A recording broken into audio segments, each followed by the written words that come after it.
When you saw the videotape at my house of yourself at that time, you didn't want to look at it. No. How did you feel when you looked at that child? Well, you see, I'm more mature now. And I have, more discipline in my life. And I see a little, a wild kid that was there that, that's changed and mellowed out over the course of the years.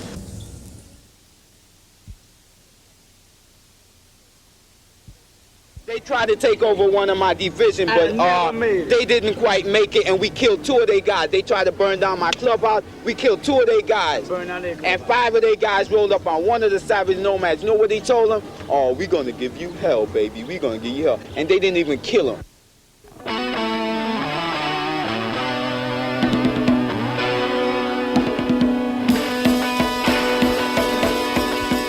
Back then, I had left my home. I was gone from my house for a couple of years. I was running in the streets. We made a family, all right, to substitute for what every one of us had left. We weren't accepted. We used to blow people's minds, you know what I'm saying, with the stuff we used to do because we knew that we weren't accepted. I'm Benji. They call me Black Benji, man. Black Benji, Black president Benji. of Savage Nomads. Yeah. Yeah, where do you come from? St. Thomas. All over. How long have you been here? For about 16 years. A Savage Nomads tough gang? Very so. Yeah. Very much so. How about you? What's your name? Blackie. Blackie? And what's the name of your guys? Savage Skull. Savage Skulls. Any of the guys belong to both groups? Nah, we're just 2 different cliques. It's the same. It's one clique, but 2 different names. Do you help each other out? Yeah. Definitely. Like, we went to go down against these bachelors, and they didn't show up, so we had to go down their way. And like, they still didn't show up. They was hiding out, they was scared. It's the regular punk thing, after we came back, the cops tried to bust a couple of the guys, but then we all stuck up, we threw a couple of gas bombs at them just to make it look good, and so they started panicking and whatnot, so they let the guys go. And so then Blackie went up to them he had a gun on him. They didn't want to serve. They knew he was packing the piece, a big old 38 Magnum sticking out. Like, they want to make it a racial problem, So we didn't want that, So I jumped in. I put in for my boy because he's a black brother, So we made an unracial problem. Everything came down, man. In these neighborhoods, in fact, like where we are now, there was always groups that protected their community. It was very territorial. The Savage Skulls lived in this area. The Ghetto Brothers lived in this area. Just sprouted up as a sort of like a defense for the particular communities. Suppose like we go into a room, but right, we clean though, because we have somebody else packing. But about 5 of us are standing here on the corner, right? They arrest us on lawful assembly because they know something's getting ready to jump off. So like, they just arrest us to try to avoid the shit, right? So now suppose you with your family, you got 10 people in your family, right? I got 9 in my family. Suppose we stand on the corner, you should arrest them too. But nah, why should they just picking on us and shit? They must not like us. Why do you think they don't like you? Because we Flyin Cut Sleeves. Is that what you call colors now? Cut sleeves? No, I mean, like, if they see anybody with cut sleeves, he's in a gang, he's in a club, he's this, he's a menace to society and shit. So I thought about it. I was talking to my son the other night, and he was saying Ben was always like family. And I said to you the other night, how long was it that we didn't see each other? 1973? February 73. February. Until October? Yeah. 1989. What did we mean to you? 16 years ago, you were a child. How did you perceive us? You accepted us. You gave us a lot of things that we didn't, what I'm saying, what we left the house that, you know what I'm saying, what we didn't have there. You gave What did we give you? What? acceptance, love, you know, trust, goals, Manny, you know, as a teacher, yourself as a teacher, you came up to the Bronx, trusted us, you gave us your hope.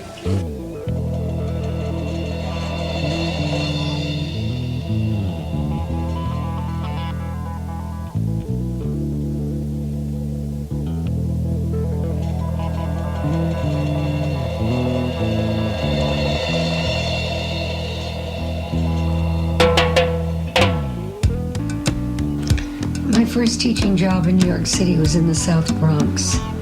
I took the subway and later the L to the Bronx, and I walked down the deep stairs into the most devastated community I'd ever seen in my life. I got a note from a parent asking me to excuse an absence because the child had no shoes. There were constant fires in the community. Whenever I asked children to paint pictures of their block, there was always a fire engine, a building burning down. There were always garbage cans with people standing around them, warming their hands over the fires. I began to make the tapes in 1969 because I realized nobody knew anything about the home lives of the children they were teaching. So I thought that because I had the ability to get close to people, and because I was close to some of the kids who were out in the streets, that I would be able to explain to teachers why the educational system failed to meet the needs of certain more independent and very bright students. You married? No, You go to school? no, You got a good education? yes. How? So what grade did you finish? I went up to the 9th grade. Oh, that's not good. That's not good. That's not good. That's not good. But I bet you, my level, my IQ is higher than all three of y'all put Yeah? together. Okay. Why did I quit Why school? I got locked up, right? And after I came out, I tried to get back into school, you know? And so they said, all right, I went into Morris. They said, okay, you gotta shut up. It was night school. I was working, excuse me. Let him finish talking. I was working at the time, so I had to go to night school. See, I made an effort on my part. And so I tried to go back to school and shit, but they said I had to get my old day school record. So when I went back to Clinton, I was lying down on the staircase outside of Clinton on the main entrance because it was real hot on the inside. And so then the school cop came out. He took me inside and tried to arrest me. And so I had to try to explain to him, but he didn't want to listen. So then when I asked the dean knew that I had a purpose of being there, but the cop called him over to the corner and told him they was going to run a little game. He probably needed a bust or something. And so, he busted me. Ever since then, I haven't gone back to school, because I had to use a false name. Because, hey, what was my highest grade? 99s, 98s, 97, and my least was an 85. The same with me. The same. Yeah, I was pretty strong-willed when I was in school. I was, above average. I was in a college-bound program in that school. I was outspoken. I wasn't given to accept everything that, they gave to me. You wouldn't like them if somebody turned around and you had a family and they struck at you or they struck at your family. Well, if I knew I was going to take that chance, I wouldn't have a family. I won't get a family. Right now, you're taking the chance with your own life. Hey, yo, somebody tried to take my life already. He blew his chance, and I took his life. Now he's sorry. You only have one life. And so how did the people in the neighborhood around you regard the savage nomads? Those that knew us, that we had to interact with, they loved us. We used to get up in the mornings, go to their house, drink coffee, eat. They used to bring us food during the day, during the evenings, Those who didn't know us, they saw different people, and, we really didn't care, and we used to do things that would, show them that we didn't care, so they didn't like us, they didn't accept us, Now I'm cutting out because I ain't cutting out no place. I'm going to court tomorrow. And I'm going for sentencing, and I don't think I'll be back. How long do you think you'll be away? I don't know. But I got a gun charge, right? And they wait until the ballistic test come back. to find out, if it has a homicide. If ballistic bring it back and it's hot, and it's gonna go up to Supreme. So far, the lawyer kept it down in criminal. And that's good, for a gun charge. You know how, guns being busted with guns. It's bad nowadays. But when you went upstate, you told me that you became involved in legal activities there. Well, I was in, I consider myself in a lot of trouble legally. You know what I'm saying? Bendy's a new pack. Okay. I was, I wanted to assist in my defense. I was assisting in my defense. And I was going to the law library. They would give me cases and citations and, so I got real familiar. And I got, I realized that if I was going to get out of jail, that's what I'd really have to, really get deeply involved in the law. What is that? I'm talking. That's lemon juice. You have to put it in water and put sugar to make lemonade. Drink the milk. Anyway.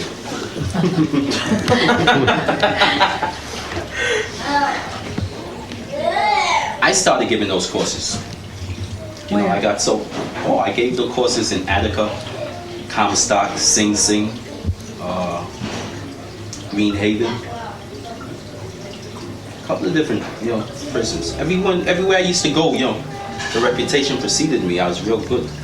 And I went right to the law library. What kind of reputation As a for what? jailhouse lawyer. I used to represent people, a lot of people in jail. Not as a savage nomad president. No, not as but everybody knew me. It's a small community. Everybody, oh, that's Benji. Yeah. No, you need this. Go ask Benji. Benji has a good heart, but he did a few little things every now and then. I met him. He was riding on a motorcycle, and he started this division called Nomads on Wheels, and I was like, wow, and they would have boots, and they had the savage nomad colors, and they were riding on the motorcycles and all this, and he picked me up in high school and on a motorcycle, so I was like, well, I ride on your motorcycle, but I gotta take off my colors, I'm still a turban, can't be riding on a motorcycle with these colors. See, when I got into the turbans, that I was in junior high school, we used to they had the clubhouse. It was more of hanging out and going down there, listening to music and things like that. So it was, and all the guys were older. They weren't guys that were 13, 14, 15. They were guys that already came out of Vietnam. They were all ex-soldiers. Chino told me, do you want to start a division for girls? And we had girls already hanging out in the club. So I said, okay, as long as we get a jacket. So he said, sure, you get a jacket. So, I told girls, you want to be turbans? You want to be turbans? It started out like that. We really didn't want to, go into war with anybody because of the colors. But it did at times, it did happen. The Javelins were 2 blocks away from us on Hoe Avenue. And the Javelins, the attitude was, you got a turban, you can't walk down this block. So that's how they took my colors when I went to visit my grandmother. I said, okay, I gave them my jacket, and that was resolved. The presidents went over there and said, give her back her jacket and we're going to rumble. In a way, it was a political gang, but at the same time, if you mess with them, the guns came out. Well, other gangs at that time still have bats and chains. No, they didn't have no bats and chains. They had 32s, 38s. So we didn't question where they got the guns from, because it was very rare that there was a rumble in the Turbans Club. They weren't into rumbling yet. And they weren't into the jackets. They were into dressing nice and having a lot of buttons and looking more political.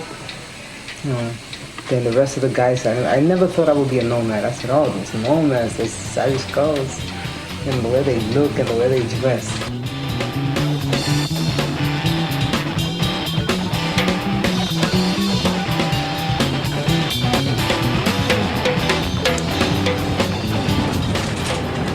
Blackie and myself, we went to school together. We went to 52. And we had a relationship from then, from school days throughout the gang days and until now. The Savage Skulls, their club, used to be where these guys are standing. Their club used to be right there. I got shot right in there. That's where Blackie had his club. That was first division of the Savage Skulls. This is where our old clubhouse used to be at. And now is, as you can see, automotive place. We had close to 25 divisions spread out through all the boroughs. It started out as just personal group hanging, just friends hanging out, and then it got big. And it was just like a family. But then the police started harassing and made it get out of hand. And so then, within the anger, everybody turned to crime. They were always accused of. Well, if we're gonna get accused of this, well, we're gonna do it anyway. So no matter what we do, whether we do it right or we do it wrong, they're gonna blame us, so we did it anyway. The club got messed up when I got locked up. Everybody that tried to take over the club could not handle it. But you see, Blackie, it takes a certain charisma. I mean, this guy had hundreds of people, who respected him, who would listen to what he had to say, who would be, in total chaos. But when he walked into the room, it was quiet, and the press is here, and we gotta listen. And it takes something to be able to have that control. I was never officially a Savage Skull. Never. I never wore colors, and I never wore a jacket that said property of or anything. But just the fact that I was Blackie's girl, I was a Savage Skull. You understand? And if they went out and had a fight and somebody got killed, I was part of that too. I did every gang activity you can think of. If there was weapons to be carried, I did it. I was an alcoholic when I was like 14 years old. I'd get up at 7 o'clock in the morning and I'd go out there and hustle the quarters in the corner so I can, have my bottle of wine. My son is 16 years old now. When I had him, I was still a little bit, out in the street. Blackie was incarcerated, so I was out here by myself. Oh, God. Who's that? That's me. That's you? China was still the China that you see sitting here. I was never into drugs. I was never into going out there and beating up girls just because they're walking down the block and they're walking down my turf and they're wearing colors. But like I said, it was rough because, I did get shot. And that wasn't an easy thing for me to get shot and get a scar on my body, especially from the Dirty Dozen. I went to the Skulls Club and there was a whole thing. They got hit on. They said that they thought I was the guy. They just saw my colors and they thought they saw Savage Nomad, so they shot me. I don't know. I would never wish that now on anybody to go through things like that. I would never want my son to be in a gang and then, have to get initiated and have to get kicked and punched and beat up just to be in a gang. Or if you did something wrong, they would do it to you too. I went to prison, and I tell you I had to go through this program, a violence program in there. They claimed that delinquency was caused by people, men or women, boys, girls, young people, old people, whatever the criminal element. They lost their bond with society. You have to look at where these kids come from, why they do the things they do. You just don't, I don't know how I can get my point across, but you just don't get up in the morning and say, this is what I'm going to do with my life. I'm going to land up in jail for the rest of my life. I'm going to shoot up drugs. No, I think I'll join a gang. Or maybe I'll just prostitute. Or better yet, I'll be a pimp or I'll be a thief. You don't get up and do it. Rita, do you remember Tony? Little Tony, he was one of our Roman kings, and then his brother Big Joe, he took over the Savage Nomads once Benji got locked up. Joe comes from a family of 4 brothers and 1 sister. So far, out of all those brothers, only 1 is left. So, okay, all of them have been shot. The sister died of a drug overdose. And see, this whole family here of 4 brothers and 1 sister come from a family where their mother, she was a gang member too. I think that just surviving has to do with your family influence, okay? Because if your mother's in the gang and then you're in the gang and everybody's in the gang and eventually you're out there doing things what you're not supposed to do, they all wind up in jail.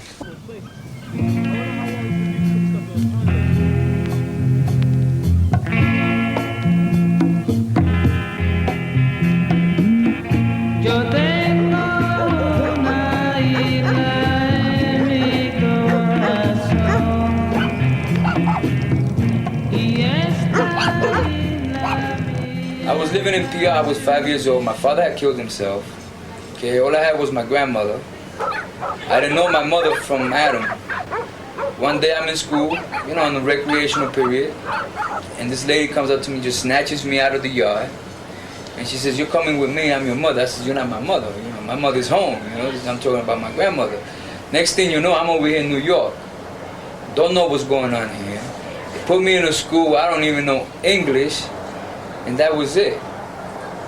About 6 months later, I was out on the streets. I was running away left and right. When I was up to 8 years old, I was already out in the streets. And from there, I just went and did everything on my own.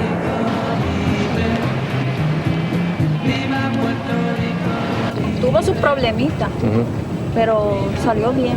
Me daba mucho problema cuando era joven porque se descarrió como las ovejas.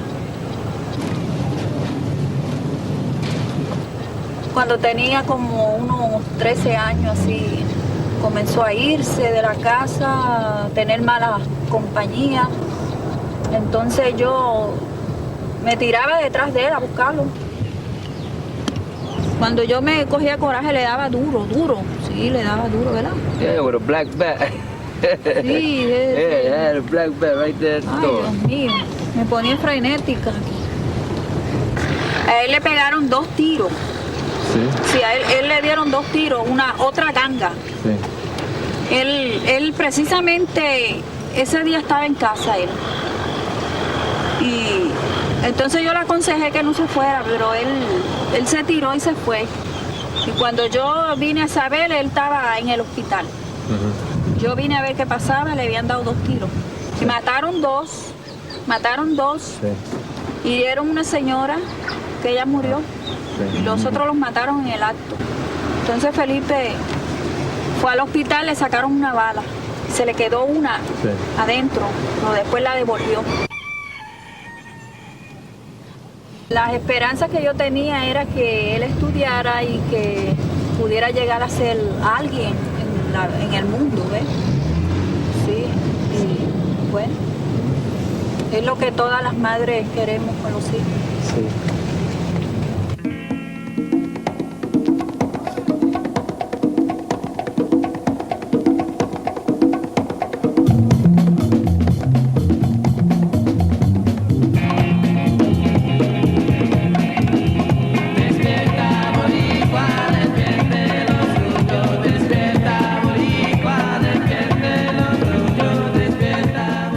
Because you have to know when to get out of it. You have to know how to also grow. It's not just being in the gang and after your old man gets locked up, you know, you go crazy. That's Ghetto Girls. See, the Ghetto Girls are very political in a way. They did a lot of good things. Cleaning the streets, helping the kids with their homework. You know, they were into all this kind of a hippie thing too. You know, listening to their heavy metal and their Beatle albums and all this. The original concept of the Ghetto Brothers was really my brothers. Me, Robert, Victor, Raymond. Was purely a brother thing.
Frustration, you always have to be watching your back. The yarmulke represents to me peace, no frustration, no anger.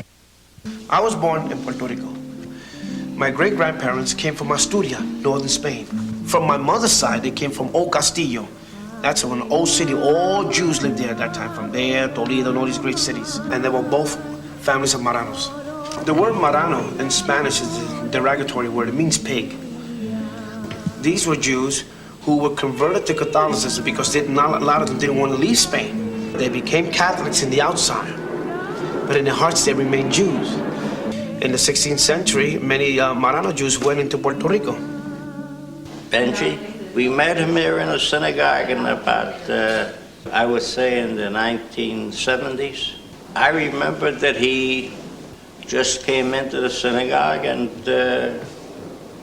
he presented himself as a Spanish Jew from Barcelona, and he started to daven, and he came in, and the first thing we know, he came with his tallis over his head, and we called him after the Torah. Every Shabbat evening, Friday nights, my father would gather all the brothers and sisters together in the living room, and then we would talk about the Bible. Later on, we got to be aware that he was teaching us Torah. And I said, Pa, it's interesting that we go to church on Sunday, and yet, isn't God's holy day on the Sabbath? He said, shh, don't talk about it. Found out as I was getting older that a lot of this fear was passed down because of the Inquisition, was passed down from family to family. But a lot of them remain with their customs about wearing a prayer shawl. My father never had a prayer shawl. He had a blanket, a white blanket. He wrapped it all around him. And he would go into a little room. And if he didn't have a light on, he would have a little candle. Always with Tanakh in front of him, but mainly reading from the books of Moses. Because he's Spanish, he can walk out in the street. If they talk to him, he answers them in Spanish, and the sign of his muscles is enough to get him in the community. He has no conflict at all in the community. But in his heart, there is the sign. He has the conflict in his heart. He knows in his heart that he's a Jew. And therefore, this mask that he was wearing outside, that get him along in the Spanish neighborhood, he sort of threw off when he got into here. I had colors, but the guys never knew anything about my religious belief, my religious backgrounds.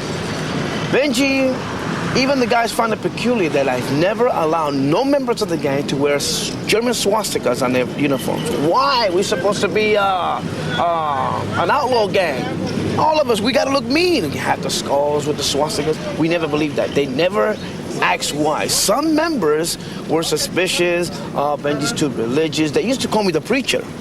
Because there's a lot of clubs that help just their own friends. They forget about other people who live around us, you know? But we don't think like that. We like to help everybody. You know what? It was a dream that I've always wanted to be accomplished, because I always fantasized of becoming a leader of a great organization.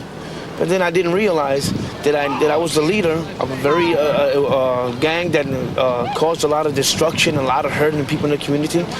And as time went on, I started to see myself and say, wait, maybe we can channel all this negative energy into something very positive.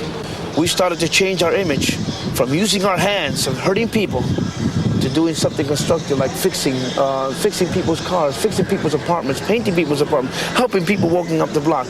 What's left of the old Ghetto Brother Club is still standing there. When I see that, I get shivers up my spine. Here's where all the major decisions were made during those violent years. We were the type of group that we were internationalized, okay? We believed that there was no boundary. The streets belonged to everybody. Now, the rules that the other gangs was, if you step in a certain community, you had to take off your colors. If you walk in with your colors, you're asking for war. You're not showing respect to this gang's community. When Ghetto Brothers used to do that, we would actually take off our jackets, not to start any rumble.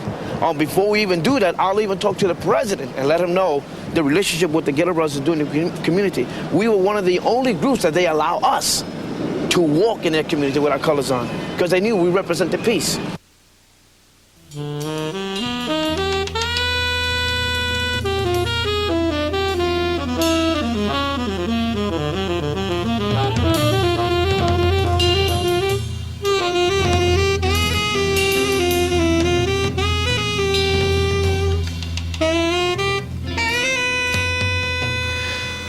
Benjamin, also known in the streets as Black Benji, was ambassador for the Ghetto Brothers.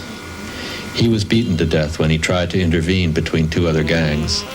Instead of retaliating, the Ghetto Brothers convened a peace meeting of all the gangs in the South Bronx at the Boys Club on Hoe Avenue. This event marked a turning point in the history of the gangs as they began to turn away from violence to become a positive force in the community. Black Benji was the third staff leader in the Ghetto Brothers. His job was to make peace with other clubs, bring in the presidents, the vice presidents, and the warlords to our division, let them know what the platform of the Ghetto Brothers is, what do we stand for, and what is our objectives. We came down the stairs, right? And we stopped there. And there was about 13 to 20 of us. And then when we looked down, we seen him. That's when Benji came out, and Benji said, he took a step forward and he said, listen, brother, we're here to talk peace. And the guy, he came out and he said, I don't know, he said, piece of shit. And he must have took a jump. It looked like he threw a kick, but he must have took a jump to grab a pipe. Black Benji, at that time, was getting beat up right in the very corner. We found out an hour later, after he was taken to the old Lincoln Hospital, that they killed him. There were 3 gangs involved. You had 70 Immortals, Black Spades, and the Mongols. And as a result of his death, that's where all the gangs met at the Boys Club. Pressing of the scene. Devise the Ghetto Brothers. Warlord of the Ghetto Brothers. Hey, I would like for the police to leave. Or we got nothing to say.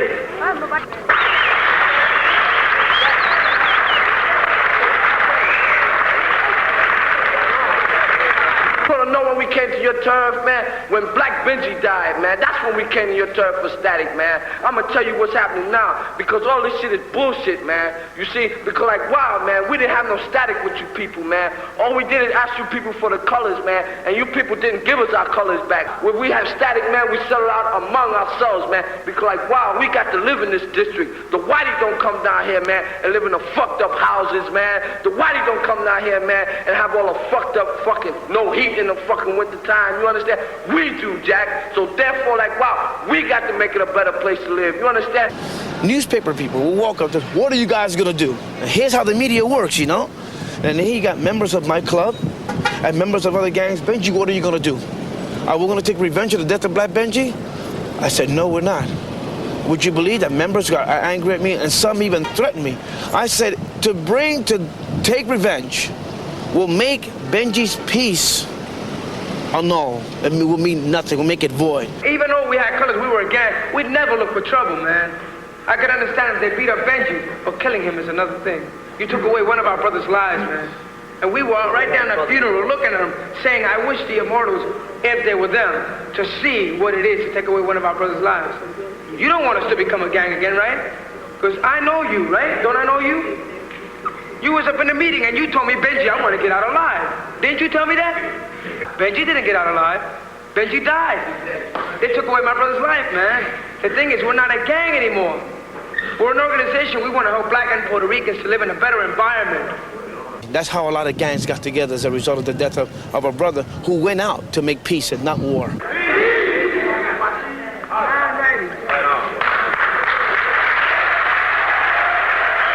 See, somebody brought it up, as why nobody ever got together. A lot of people fail to realize the police, even though we used to fight against each other, sometimes those fights were caused by the police, because if we ever did band it together, all the clubs in the Bronx, they will have a hard time. Blackie's got a point there. I've been visited by several times, FBI, police officers. They always say there was something up with the GBs. We were getting too political. The young lords were getting involved with the gangs. The Black Panthers were getting involved with the gangs. And I was bringing a lot of this political influence into the Bronx. You remember, Butch. We are being oppressed by the North American Yankee. We, the Puerto Ricans, should rise up and defend ourselves against these dogs who will oppress us and liberate our country from capitalism and imperialism.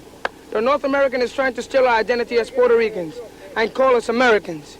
We Puerto Ricans are Puerto Ricans till the day we are born until the day we die. At that time, we had a lot of influences. We had you, your family.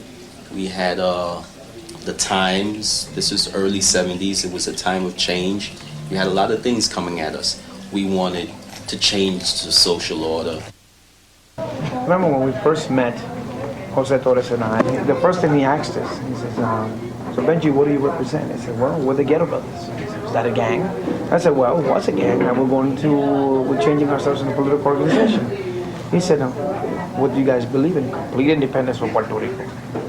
He said, what affiliation are you with? I said, well, at that time it was called Movimiento por Independencia. That's correct. Juan Maribras. I said, we're connected with Juan Maribras. We like this platform. And I feel that the Ghetto Brothers are going to fashion themselves after them. I met Oscar Colasso. I met Lolita Lebron. By the way, those are the two of the persons who attacked the Blair House. And the House of Representatives. That's right. In 51, that's right. 1951. They shackled themselves into the baluster and they just started shooting. Viva Puerto Rico Libre! And all hell broke loose. A strong woman to me was somebody like Lolita Lebron.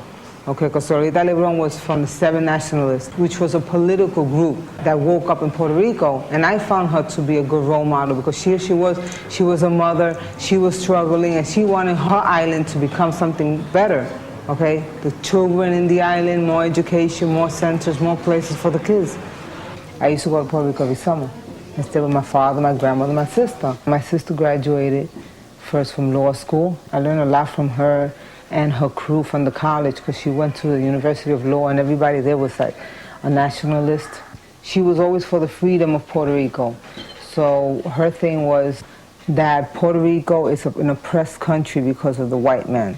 Okay, because when they went over there, they bought a lot of farms off and they bought a lot of territory that belonged to the Puerto Ricans. Like we had sugar fields, we don't have them anymore because a lot of people sold their land to the Americans, which built hotels and condominiums, and then these people came to the United States thinking that they were very, very rich, which turned out to be the opposite. Once they got here, they found out their money didn't last long.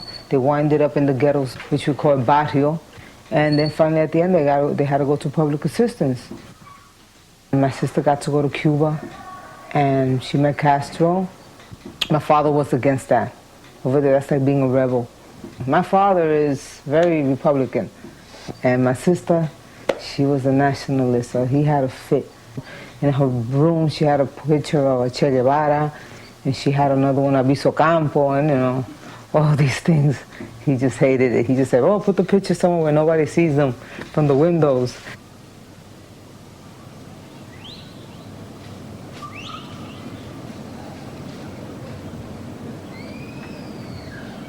There was no gang in this country that did more for us as Puerto Ricans and Hispanics than the Young Lords. My brother and I were thinking about who to become involved with. We decided the Black Panther Party was more for us because of the way they were confronting the issues. But then the Young Lords had a confrontation in the church on 111th Street, and that's when I really became more aware of the Young Lords. I liked a lot of the things that they were about. We were talking about Puerto Rican independence. They were talking about organizing Puerto Ricans here in this country, you know, and a lot of the people that I spoke with, our experiences were similar in terms of racism, in terms of family upbringing, in terms of being in tune with Puerto Rican culture.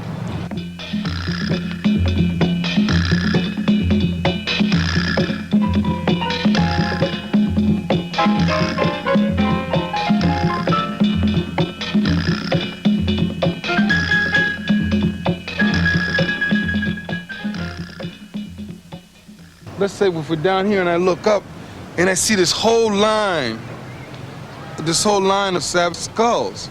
And it was almost like, you know, one of these movies that I've seen, you know, where they depict the Native Americans on their horses lined up, you know, suddenly, and they're all coming down this hill. And they all start coming down towards where we were. And they're like walking in unison again.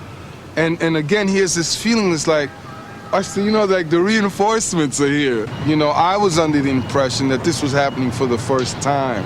You know, but I was to find out later that the Young Lords had a lot of extensive connections with a lot of the different gangs, particularly here in the Bronx. At that time, the Young Lords were pretty active. They had taken an X-ray truck. We used to watch the X-ray truck with my little switchblade, my little knife. What we did was that we took the TB truck and parked it in an area where it would be available to the large segment of the community. And the young lords and the gang members, when we did it, we formed a human ring around the TB truck. They were supportive in situations where there was always a strong possibility that the police were going to, quote, vamp on us.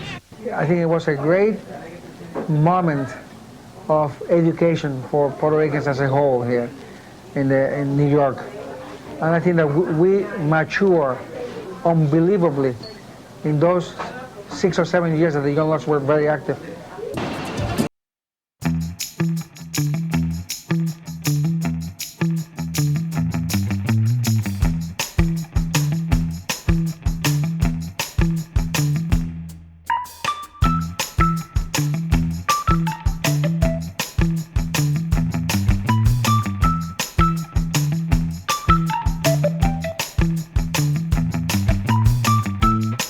Always the ones who were targeted, you know, the leadership, because the feeling was if the leadership was taken out, that the rest of the gang would fall apart. A lot of them wound up in prison, you know. Imagine some of the key people went to prison, some died, you know. Some got married, you know. I know you got some gang members that have been married 20 years, you know, the same person. They have kids. They're living as what we call outstanding members of the community. Because to me, they were outstanding members of the community back then. You might be rubbing shoulders walking by a person who was allegedly one of the most vicious leaders of the Savage Skulls, or was the warlord, you know, of a man. You know, they're living somewhere near this area with 3 children, a wife, you know, part of it which is supposed to be classified as the American dream. But they still have the same aspirations, you know. Did you go to school? Yeah, I finished high school and I went to college in there. You went to, how long were you in prison? I did 4 years. I did 2.5, and I did the other one out here, the last one out here. What were you studying? Recreation, physical education. I've known a number of people who were rehabilitated inside the prison system. Really? That's extraordinary. I remember one of the survivors of the Attica massacre on WBAI one night saying, how the hell are we going to be rehabilitated when we ain't never been habilitated in the first place? And that's the difficulty. Psychiatrists say that if you're going to rehabilitate somebody, you got to get them when they're still in the crib, that early. And you know that most of the kids we're talking about certainly don't have access to that kind of medical consultation. I'm melancholy about the prospects for most of the kids. It frightens me. The case that you just cited, of course, I think is extraordinary. And probably very worthwhile. Work like the devil to salvage 1 or 2. Once in a while, you know, I go back to the past too. Want to go out there and keep on banging heads. Serious? Yeah. So that's my problem right now, at this very point right now. I'm hanging out too much. I'm starting to, you know, well, I see a lot of the brothers are reuniting over here on Mount Eaton. Right. A lot of old Savage Nomans that I know. Right.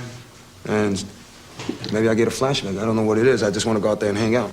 He gets them flashbacks, you know, it became a lifestyle. To us, it became a lifestyle, the way we was living with the clubs, you know, and hanging out with the fellas. It became a lifestyle that a lot of people don't really understand. You know, that's why sometimes, you know, just like him, you know, sometimes I just feel like going out there, forget about working and keep hanging out. You know what I'm saying? But then again, you know, I got kids, you know, I got a responsibility, and that, you know, it holds me back. But if there was none of that, man, a lot of us would be out there, you know, doing the same thing, because the way this system is doing for us, we're not getting nowhere. We was doing better when we was hanging out than we're doing now. Just because I was a gang member, and you know that I would like to, you know, help the kids in the community. You know, everywhere I went to seek help, after 1 year, I had this little league team. It worked out so good that the next year, you know, all the parents were coming up to me, yo, what are you gonna do for next year? I went seeking help to see, you know, nobody wanted to do anything with me, simply because, oh, he's an ex-gang member. Even to this day, a lot of people come to me, Black, you know, what do you want to do? You know, I say, there's nothing I can do right now. There's a lot of centers being closed, and the kids are all hitting the streets. There's a lot of kids out there with problems, nobody doing anything. They don't want to help them out, but yet when they do something bad, they do something negative, they want to criticize them and down them all the way. Why not, you know, reach out and, you know, try to give them a helping hand? Right now here in the side outside, you're missing 2 buildings, which was the city completely tore down because, you know, they felt it was easier. So now what they're doing, instead of tearing them down, they're rebuilding them. I got the kids helping me to load up the old beams so they can get cleared out so the workers can have room to work. You know, so being that they got, you know, they're not doing anything but just hanging out, so I bring them to help me out, and, you know, they make some money too. My children, my nephews, keep them away from the streets, you know, too much hanging out, and, you know, get them used to working. I have in Puerto Rico 5 brothers and sisters from one wife, and my father has 6 from another. And all my sisters and brothers have 1 child. Because they came from a family of 6, and many times they didn't get the clothes they wanted. You know, he wants a brother and sister. I said, oh God. So, you know, and I said, you have a brother and sister, you can't be asking me for $60 sneakers and Bugle Boy pants and things like that. But I give him everything that he wants because he goes to school and he likes his science class, his math class. He brings me back his grades that are good. I put him through Catholic school where I paid his Catholic school. Okay, now he's going to apply for special high school that he wants to go to for animal science. But I went to dental school and I was studying dentistry. I guess some counselor. I don't know, you know these counselors, they try to push these courses on you. I guess that you know, they want more people in. And I was like, dentistry? That was really never me, you know what I mean? To be there all day looking at, helping the dentist and not saying a word because you really can't talk when the dentist is working. It was strange. I was the only Puerto Rican in the whole class. In the whole class. But, you know, and then there was another girl that she was Puerto Rican, but she didn't say she would say she was Spaniard. She said, I'm from Spain. And I would say, what part of Spain? I was like, she ain't from Spain, but I guess she felt funny. She felt funny. She said, you know, she felt funny around whites, so she said she was Spaniard. She wouldn't say she was Puerto Rican. So I never had that complex, you know, so I got along fine with everybody and graduated from that program and worked and was bored to death. I said, nah. I want to talk to kids. I want to work with young people or teach or do something, you know, that has to do with my past. And I thought about, I would like to work in Spofford since it's a juvenile correctional facility. So I went to Manhattan Community College, took up mental health, then went to Lehman, took up social work. I live in this community. I live right across the street from Castilla Maria. I feel very close to the children and the adults that come here. Casita Maria stands for a house, so this is more like a family, okay? We try to make it like a family community center. You know, people laugh sometimes when you tell them, you know, all I needed was somebody to care. And they're like, yeah, somebody to care. How many times I told you I love you? That's not the type of caring that you're looking for. Our parents, I know his mother and my mother, because my mother was a single parent too, and it was hard for them to deal with us.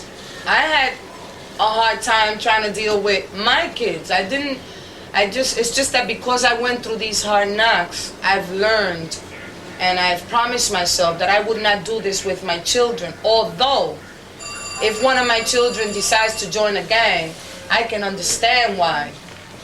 I won't be happy about it and I try to talk him out of it, but I can understand why.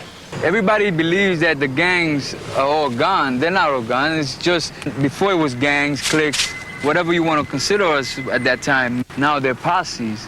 Before we used to have our own lifestyle, our own dress style, and our own code. Now they go out there and they dress real nice. You know, they get these expensive coats. You know, if they can't get it, they'll go take it off somebody else. What they do now is that they rip you off for your goose. That's it, you just took the jackets, yeah, right? You got like a nice trench or something, it's brand new, they'll just take it. You just take your trench. One time they were gonna try to take $1 or some money off of him and he told me, I had a bat. I go down with a bat. What you asking my son for $1? What, you gonna hit my son? You're Simpson, he's from here too, and he's been here too, and I've been here. And so, you know, you can't be nice with them. Why they didn't do nothing? Because Nolly China went down with a bat, and I said, let me tell you something, I've been in jail before, so if you fuck with my son, I'm gonna break your face with this bat. Your mother, your grandmother, the whole family. And I got nasty with them, and they were like, oh my God. If they have problems with another posse, they could go over there, they could take TOD over there and then fight them. When you're done with TOD, you get a spray can, and you know, you tag up and all that, and you know, you get fame. with people, you know, because you write your names on the wall a lot of times, you know, and a lot of people see them, they'll know, you know, like when it's TOD, they'll know from where we coming from.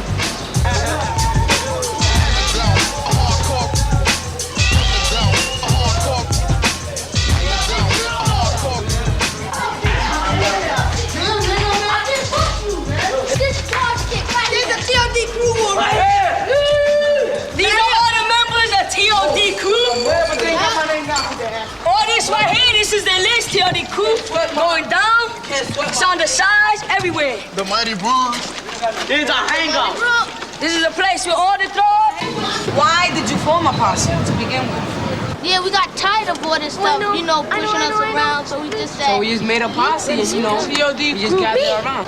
Well, in order to get in it, you gotta get beat up.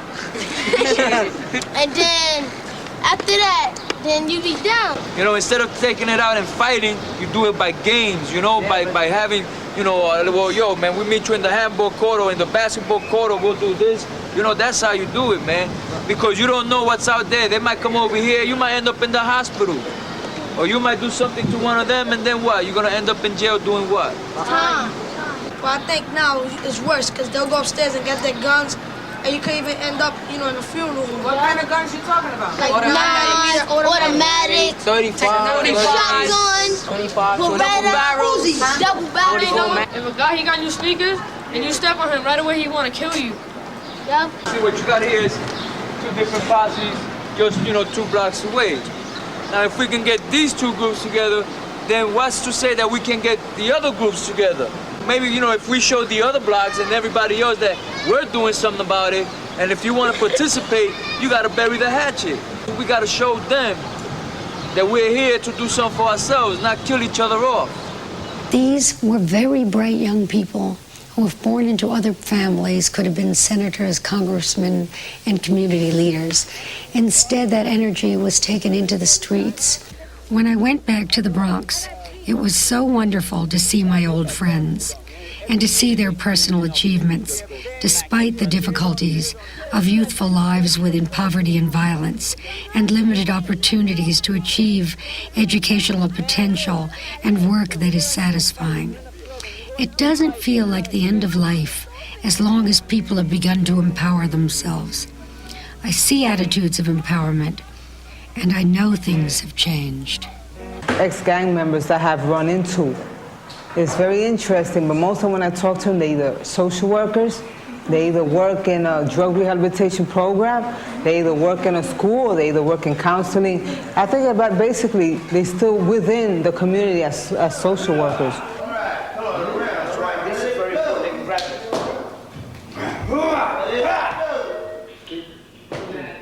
I'm doing my internship now at Bronx Lebanon, and I'm working with people with AIDS. Sometimes we look at our life and say, you know, gee, I've lived a rotten life, or I've been dealt, you know, a raw deal.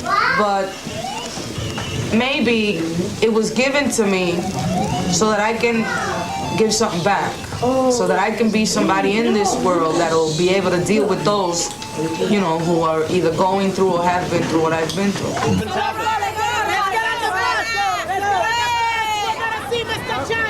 If it goes and people get into a majority and they go in masses, it will be changed, because anything, you can change anything you want if you want it bad enough. 2, 4, 6, 8, we the parents will not wait. Y dice él que la prensa puede entrar hasta el primer piso y nada más porque el meeting va a ser privado. We came here to see the chancellor, who did not see us. He in turn sent us a representative from his office. Hernandez, as I heard, while we were upstairs, it was a group of 6. While we were upstairs talking to the representative, he sneaked out the side door. So that goes to show you how our Latin representatives deal with their Latin constituents.